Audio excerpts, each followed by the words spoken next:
Ce podcast a été réalisé avec le soutien du service du tourisme d'affaires de Visite Wallonia. Bienvenue à Z sur 7, votre Z-Podcast quotidien.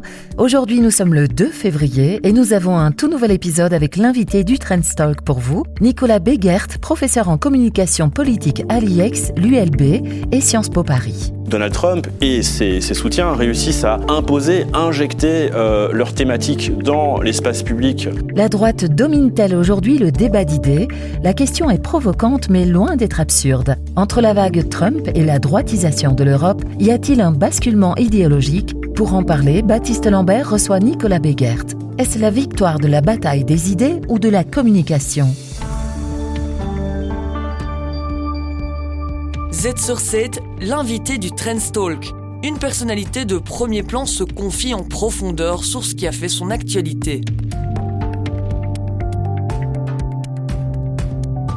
C'est un succès, bien sûr, de communication. On l'a vu durant la campagne présidentielle américaine avec un retournement de situation et ce comeback inédit de Donald Trump qu'on croyait mort politiquement. Mais c'est aussi une bataille culturelle que semble avoir gagné, en tout cas aux États-Unis aujourd'hui, Donald Trump, avec peut-être plus la même levée de bouclier qu'on a pu observer il y a 8 ans lorsqu'il a gagné la première fois donc l'élection présidentielle. Alors, est-ce qu'on est dans une hégémonie culturelle nouvelle ? On est peut-être dans une hégémonie narrative, c'est-à-dire qu'on arrive où Donald Trump et ses soutiens réussissent à injecter leurs thématiques dans l'espace public via notamment les réseaux sociaux et donc aujourd'hui l'Europe n'est bien sûr pas isolée et donc elle s'imprègne aussi de ce discours. Mais je pense qu'il faut faire attention aussi avec la généralisation de ce qu'on appelle la droite aujourd'hui, y compris même, je dirais, si on regarde le paysage politique américain et la droite américaine, il y a énormément de clivages, il n'y en a pas qu'un. On voit même que le mouvement MAGA, donc Make America Great Again de Donald Trump, est lui-même divisé aujourd'hui entre, on pourrait dire, les technopopulistes d'un côté et des ethno-nationalistes ou des populistes identitaires de l'autre, des Steve Bannon, pour résumer un peu les choses, et peut-être un Elon Musk ou un Vivek Ramaswamy du côté des technopopulistes, avec effectivement ce lien avec les géants de la tech. On a les libertariens, on a également les conservateurs plus classiques, on a vu le rôle aussi que jouent, je dirais, les minorités, voire certaines majorités de religieuses, donc dans cette élection. Donc cette droite, elle est fragmentée, divisée. On a aussi ce qu'on appelle l'alt-right, la droite alternative, avec les influenceurs masculinistes, avec tout un mouvement qui existe sur les réseaux sociaux, qui ont joué un rôle très important dans cette élection, notamment les podcasts. On a vu que là, peut-être la grande victoire de Rogan, voilà, exactement, la grande victoire de cette droite, ça a été la captation d'une audience qui n'était plus devant son téléviseur à regarder peut-être des émissions de débat sur les chaînes d'information en continu, donc sur les mainstream médias, les legacy médias comme les appellent les républicains, et qui ont totalement, je dirais, viré, je dirais, de sources. Ils ont choisi d'autres sources d'information, notamment les podcasts, les influenceurs en ligne, et c'est sur ces individualités-là que Donald Trump a misé. On parle beaucoup d'ailleurs de l'influence de son fils Barron Trump, qui aurait crevé l'écran lors de la qui crevait à tout point de vue l'écran. Voilà. Donc non, je pense on est à la fois dans une rupture assez importante. Vous parliez tout à l'heure un nouvel ordre mondial en quelque sorte, avec, je pense, un affrontement aujourd'hui qui est peut-être plus celui entre la gauche et la droite, ou entre l'extrême droite, ou la montée de l'extrême droite, notamment dans les pays européens, comme on le voit, on en parlera sûrement. Mais d'un côté, peut-être les tenants d'un monde régulé, d'une certaine manière encadré par des normes institutionnelles et par des médias traditionnels, les médias dits mainstream et les legacy médias et en quelque sorte les tenants de la démocratie et dans certains pays de la social-démocratie. Et de l'autre, ce qu'on voit aujourd'hui, c'est plutôt que, je dirais, qu'un corpus idéologique de droite relativement homogène, c'est en fait des acteurs du chaos créatifs qui veulent en fait rompre avec toute une série de règles, avec toute une série de normes. Elon Musk incarne assez bien, je dirais, ce mouvement-là, et qui veulent renverser les codes des institutions, et qui le font, et qui n'hésitent pas à le faire en s'immisçant dans les débats nationaux. Et on en parlera aussi. Voilà. Peut-être qu'il y a quelque chose qui rassemble toute cette droite américaine diversifiée, c'est le combat contre le wokisme en particulier. En tout cas, Donald Trump et Elon Musk, comme vous le disiez, en ont fait vraiment un cheval de bataille. Alors aux États-Unis, il faut dire dire que ce mouvement a quand même a pris peut-être plus d'ampleur que chez nous, que ce soit dans le monde du travail, dans le monde culturel, et qu'on assiste peut-être aujourd'hui à un retour de bâton, un fameux backlash, c'est ce qu'on entend souvent dans la presse américaine notamment. Oui, c'est un retour de balancier qui est assez classique, qui a été depuis longtemps d'ailleurs théorisé. Donc, il y a un ouvrage notamment d'un certain Hirschman qui parle de la rhétorique de la réaction. On peut parler aussi d'une forme d'épuisement moral. Dans l'électorat notamment de Donald Trump aujourd'hui, on retrouve peut-être des individus qui n'étaient à l'origine pas des fervents soutiens du mouvement MAGA et des républicains, mais qui arrivent au bout, je dirais, d'une certaine exaspération face à, ce qu'il ressent comme une oppression culturelle élitiste. Et qu'il s'agit en fait aujourd'hui de stopper. Donc on a remarqué qu'il y avait quantité de campagnes anti-woke qui étaient menées notamment par des chaînes d'information plus classiques comme Fox News, mais aussi par des initiatives comme Turning Point USA, etc. Et qui exploitent à la fois l'idée que les valeurs traditionnelles seraient en danger, mais qui luttent aussi contre la déconstruction de la société et même, je dirais, une déconstruction de type anthropologique qu'ils n'acceptent pas. Et c'est intéressant que vous mentionniez le rôle des entreprises, puisqu'on a vu que durant ces dernières années, bon nombre d'entreprises ont embrassé cette révolution dite wokiste avec le fameux DEI. Donc parfois, elle est très loin. Oui. Les politiques, en fait, DEI, pour expliquer, donc c'est Diversity, Equity et je tombe plus sur le dernier terme. Mais donc l'idée, c'est en fait de privilégier dans les entreprises, de pousser par une forme de discrimination positive des minorités, que ce soit LGBTQI, que ce soit des minorités, des personnes d'origine étrangère, au sein des conseils d'administration, etc. Et ça va très très loin, puisqu'on a vu également que dans le monde du divertissement, donc les plateformes comme Netflix, il y a tout un combat qui a été mené notamment ces dernières années par le gouverneur de la Floride contre Disney, qui également a tenté d'intégrer ces politiques dans ces process.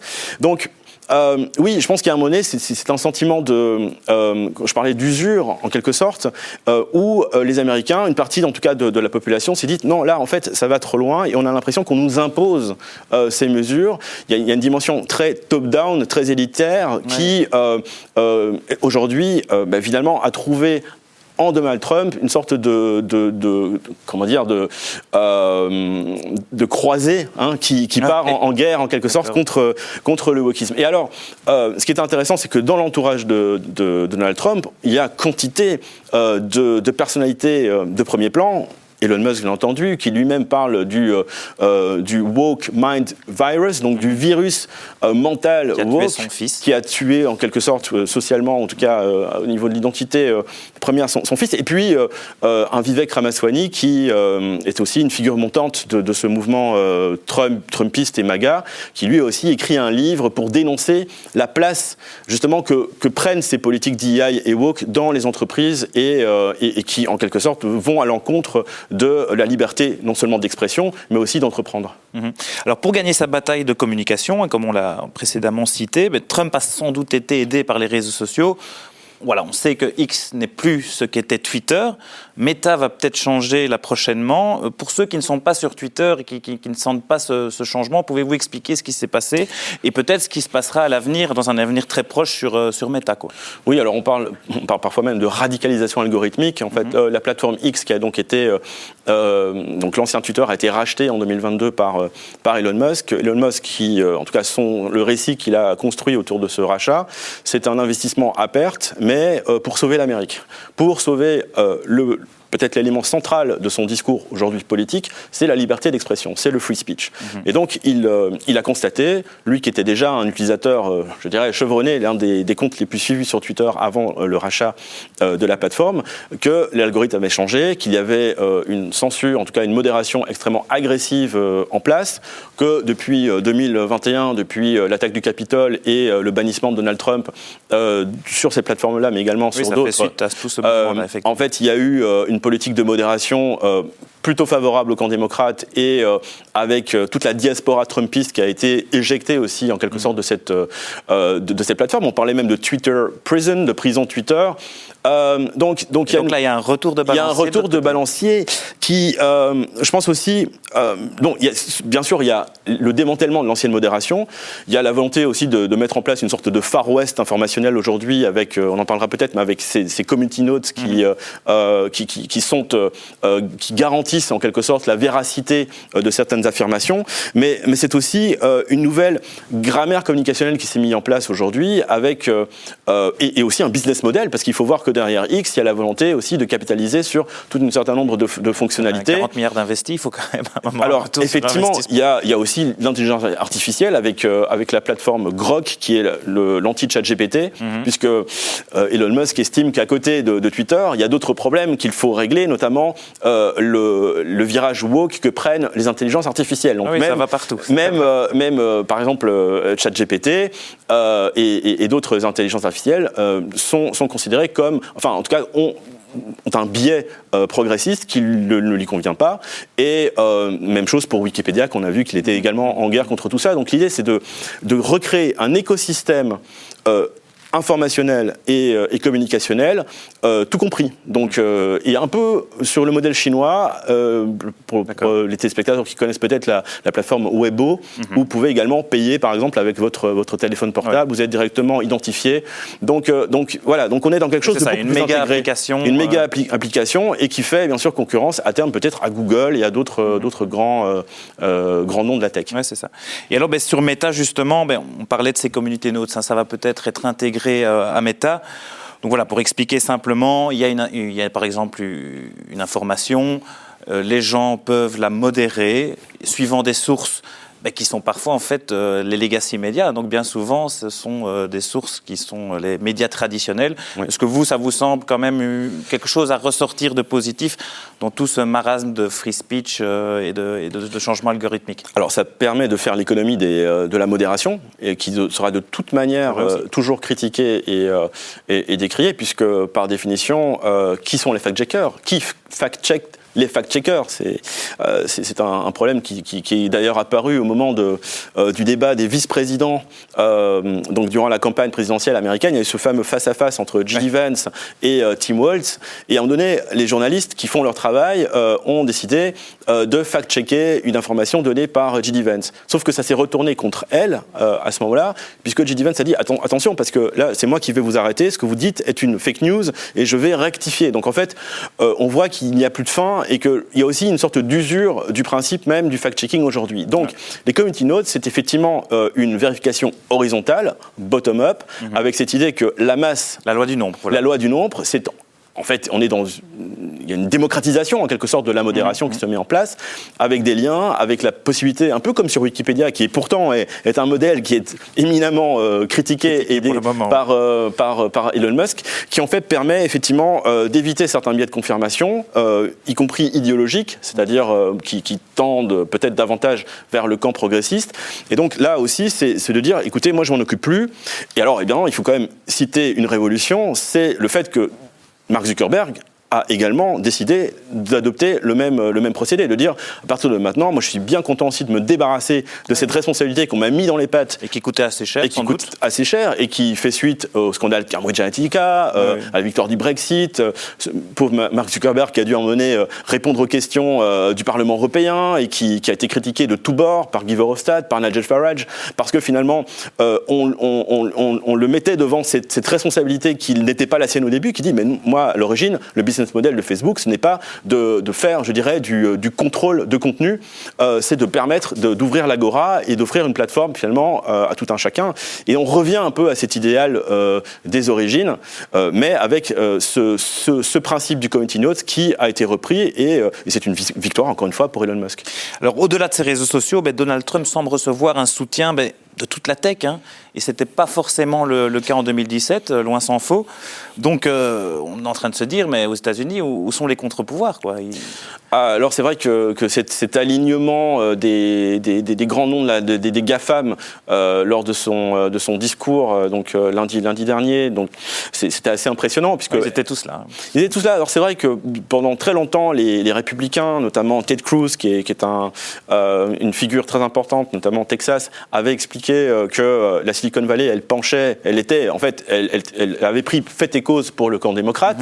D'ailleurs, une grande partie de l'administration Obama, lorsqu'elle a dû faire ses cartons et partir, lorsque Trump est arrivé au pouvoir en 2016, elle s'est retrouvée, elle a travaillé à la Silicon Valley.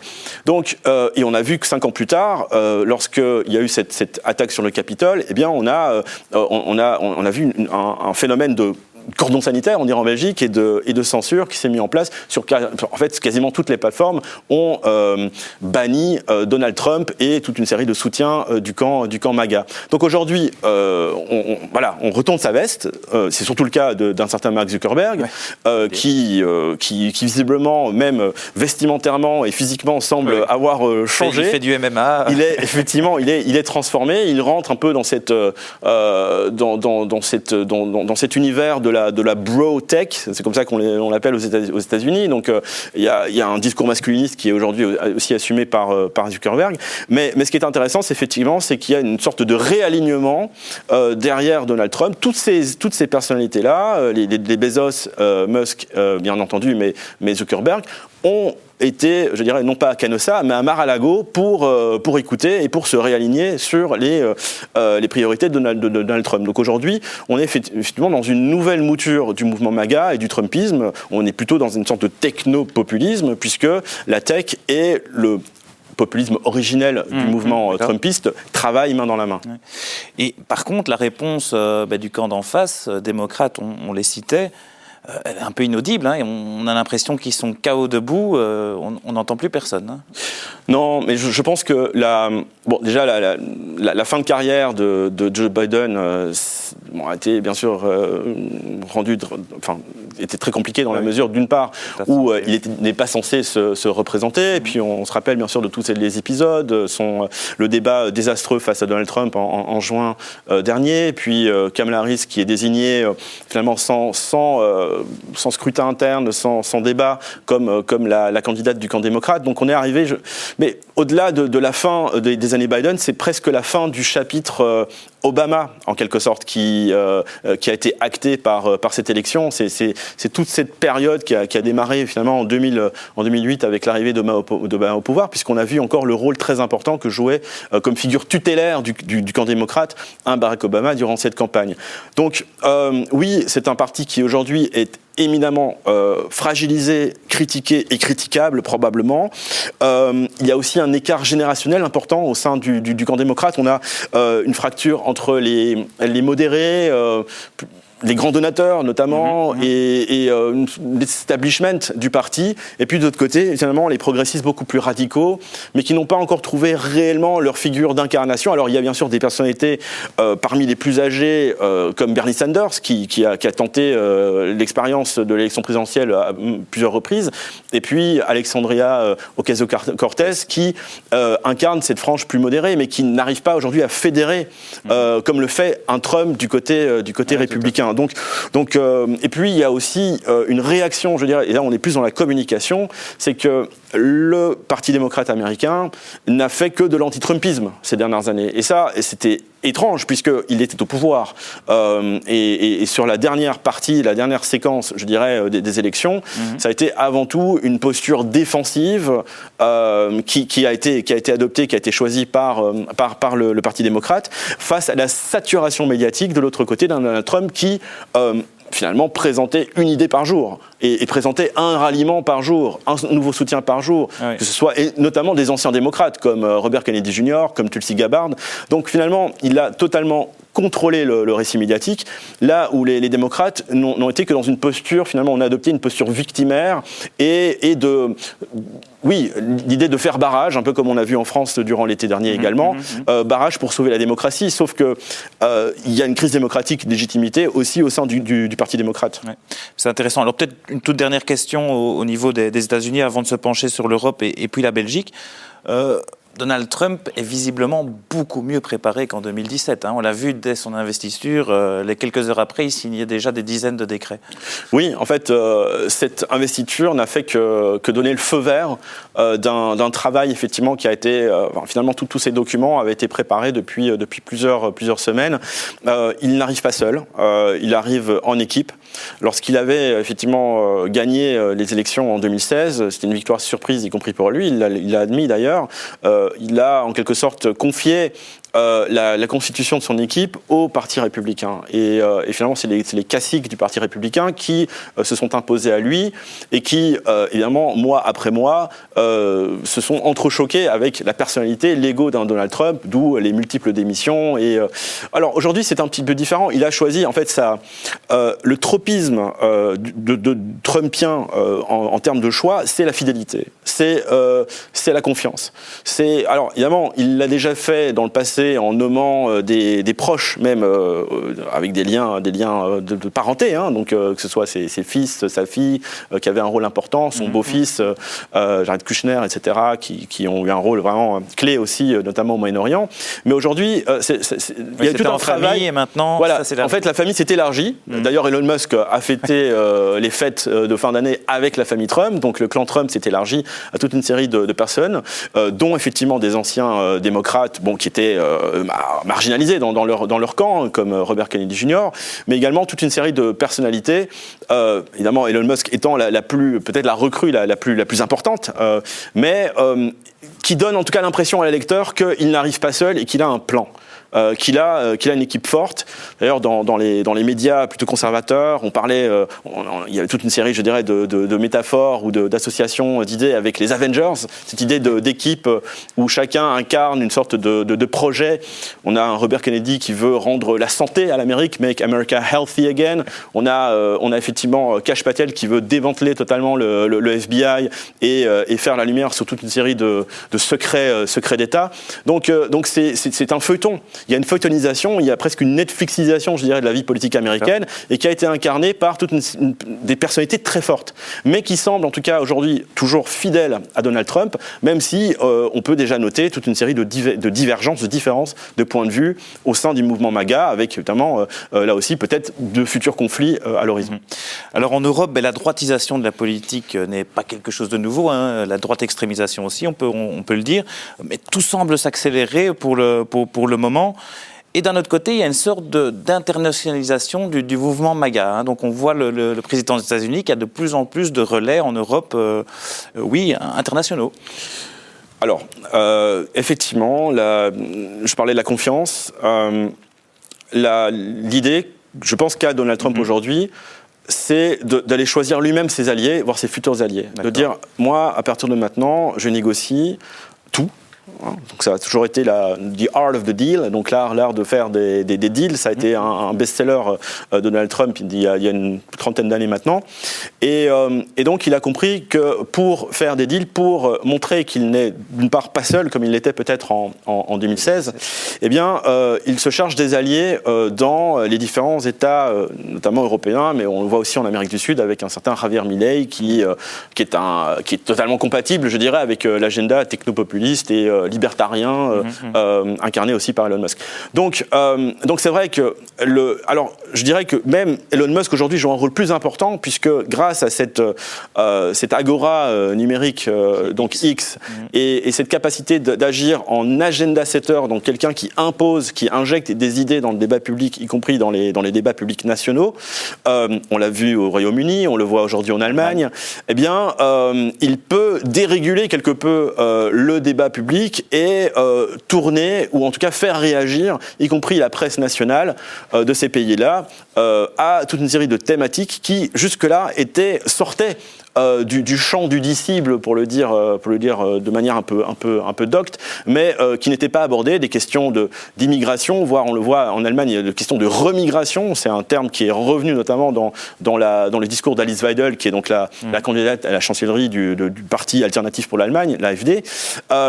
Donc le projet, c'est finalement de créer une internationale MAGA, ou comme le dirait Elon Musk, Dark MAGA. C'est en fait ce Trumpisme 2.0 qui est compatible là aussi avec les aspirations des GAFAM et de la Big Tech notamment, avec une dérégulation, avec une lutte, ce qui paraît d'ailleurs paradoxal, puisqu'il y a une sorte de libre-échangisme et de protection de la liberté d'expression, du free speech, et en même temps la préservation des identités nationales.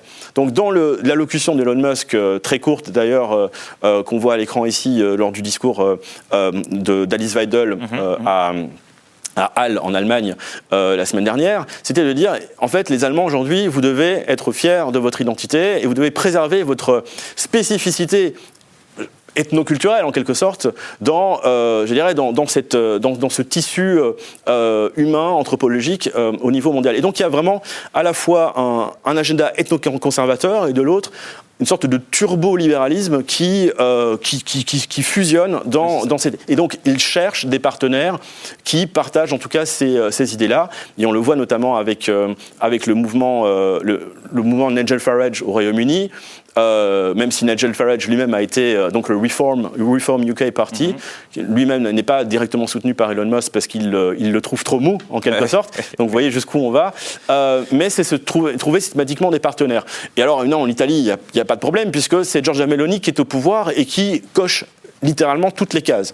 Giorgia Meloni, elle est très proche d'Elon Musk, et aujourd'hui, c'est d'ailleurs un point important. Aujourd'hui, il y a deux figures importantes dans la politique européenne, deux figures féminines d'ailleurs, qui sont antithétiques. Vous avez d'un côté Giorgia Meloni, qui est probablement la seule qui est capable de décrocher son téléphone et appeler directement à la Maison-Blanche, là où Ursula von der Leyen, de l'autre côté, semble incarner un contre-modèle à l'Amérique de Trump, effectivement, et qui incarne la surrégulation qui est dénoncée en permanence par Elon Musk et par le gouvernement aujourd'hui américain. Alors revenons en Belgique. Voilà, la Wallonie et Bruxelles, globalement, semblent avoir été épargnées pendant tout un moment de cette droitisation du paysage politique ou des idées comme on l'a évoqué. Est-ce que Georges-Louis Boucher, avant les élections et même depuis un certain temps, l'a compris avant tout le monde, finalement, en finissant à 30% et en gagnant largement les élections? D'abord, je pense qu'il a compris la dynamique communicationnelle qui, aujourd'hui, s'est installée, imposée sur les réseaux sociaux.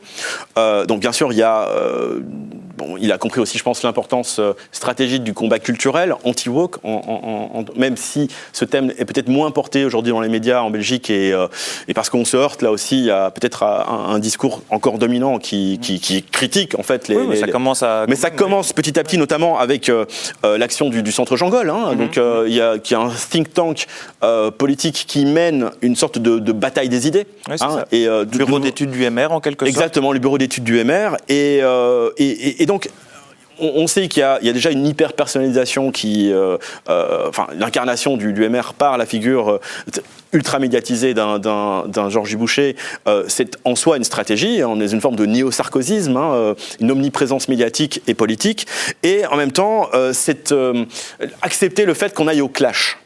Et ça, je pense que dans la logique des réseaux, dans la logique de la reprise médiatique et le fait aussi que bon nombre de médias traditionnels se nourrissent des échanges et de la conversation en ligne, eh bien ça fonctionne et ça permet à Georges Boucher, ça en tout cas lui a permis ces dernières années, à être aussi l'artificier idéologique qu'il est, et donc d'imposer des idées, d'imposer aussi un cadre d'interprétation sur le débat politique en Belgique. Et être un agenda setter. Et être un agenda setter, exactement, c'est son rôle. Donc c'est à la fois un avantage politique, mais c'est aussi la preuve que de l'autre côté, je dirais, dans les partis, enfin les adversaires du MR, il n'y a pas, en tout cas aujourd'hui, cette volonté d'accepter et de jouer les règles de cette communication politique en ligne. Mais justement, parlons-en. Hein, l'opposition se cherche un petit peu. Voilà, au PS notamment, on sait qu'il y a une réunion de crise carrément hein, pour voir comment est-ce qu'on peut faire face au discours de Georges-Louis Boucher. Est-ce que selon vous, elle est en train de trouver cette réponse? On voit qu'elle montre de plus en plus que voilà, le MR vire à droite, par exemple, ou ce genre de choses. Oui, encore une fois, c'est compliqué dans un paysage politique comme la Belgique de dire le MR vire à droite, parce qu'il y a un tel espace politique à droite que finalement, c'est le pousser dans les bras des électeurs. Parce que finalement, il n'y a pas réellement d'alternative. Et la campagne qui avait été menée par Georges-Louis Boucher fin de l'année dernière, 2023 maintenant, sur les 50 nuances de gauche, elle tapait vraiment dans le mille. C'était caricatural, c'était bien sûr amalgamé. Alors on pense aux pauvres engagés qui ont été en quelque sorte amalgamés aux autres gauches qui étaient désignées par cette campagne de communication. Mais donc en fait, il y a un vrai problème parce que aujourd'hui, ce qui devrait être peut-être pensé à gauche, et je pense qu'un Paul Magnette y songe réellement, c'est vraiment refonder un contre-modèle positif qui n'est pas uniquement dans la dénonciation et dans la surenchère en quelque sorte antifasciste, parce que ça, évidemment, c'est un logiciel qui fonctionne très bien et qui tourne plutôt bien à gauche. Mais on a un problème majeur, c'est qu'aujourd'hui, il est beaucoup plus difficile peut-être d'excommunier et des climat culturel en fait, on est modèle de société contre modèle de société et je pense que le problème majeur de ces partis, c'est pas seulement le cas du PS en Belgique, c'est de ne pas encore avoir trouvé le levier émotionnel. En fait, l'anti-wokisme, ça tape aussi, je dirais, dans l'affect et dans les émotions de l'électeur en disant là, on va peut-être un petit peu trop loin et de l'autre côté, on a, à part évidemment ce travail antifasciste, et on voit d'ailleurs en France ça a très bien marché avec ce qu'on appelait la gauche castor, celle qui fait barrage. Très bien, mais de l'autre côté, on avait le Rassemblement national, on avait Reconquête, on avait des vrais partis d'extrême droite. Pas sûr que ça fonctionne avec le MR. Et le MR, je pense, fait très attention à ne pas aller, comme dirait Jean Cocteau, je sais jusqu'où je ne peux aller trop loin. Donc il ne va pas trop loin en quelque sorte. Et donc voilà, donc je pense qu'on est dans une réflexion de ce côté-là. Donc à cette heure, les accusations de droite extrémisation du MR, un peu exagérées, quoi.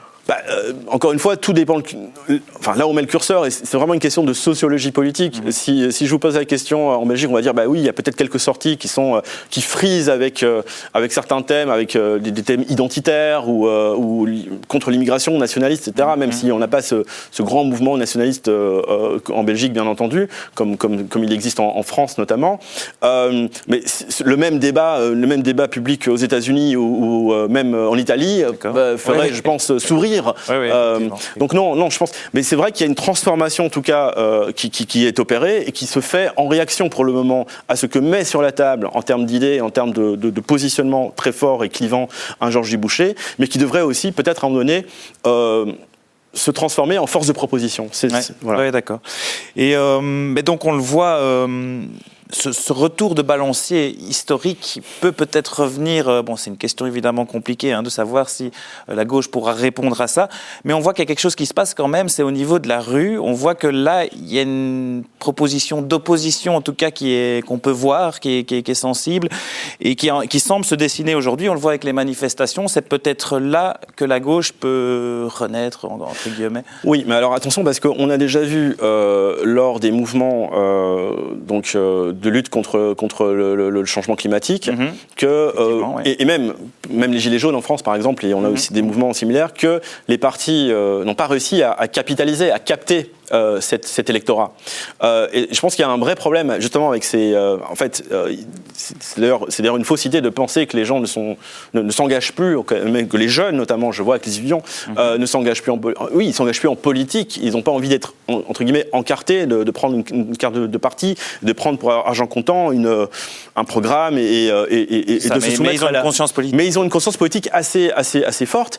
Et effectivement, on parlait tout à l'heure de l'antifascisme notamment, des luttes contre le changement climatique, pour les droits des minorités, etc. Et je pense que effectivement, toutes ces mobilisations-là, elles sont force de proposition, mais il y a un danger aussi de radicalisation. C'est-à-dire qu'à partir du moment où vous n'intégrez pas une structure ou une dynamique partisane, il n'y a plus de garde-fou en quelque sorte. Donc là, je pense qu'il y a du côté de la gauche en tout cas, et je pense que les écologistes aussi ont une carte à jouer, c'est peut-être de tenter, non pas de récupérer ces mouvements-là, mais de se muer quelque peu en plateforme ouverte à la société civile pour être à l'écoute en fait de ces revendications qui ne sont plus des revendications qui sont en fait décidées en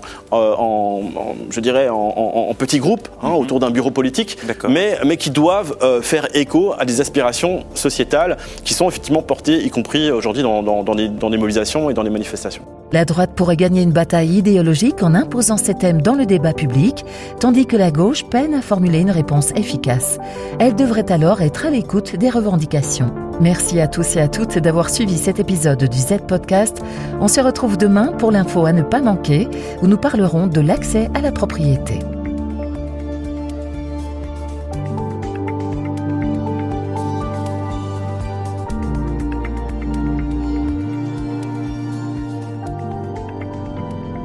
La Wallonie est la destination idéale pour vos événements professionnels. Infrastructures de qualité, cadres inspirants et services personnalisés, séminaires, conférences ou congrès, mais également des idées pour vos team building. Profitez d'un environnement accessible, moderne et naturel. Rendez-vous sur visitewallonia.be.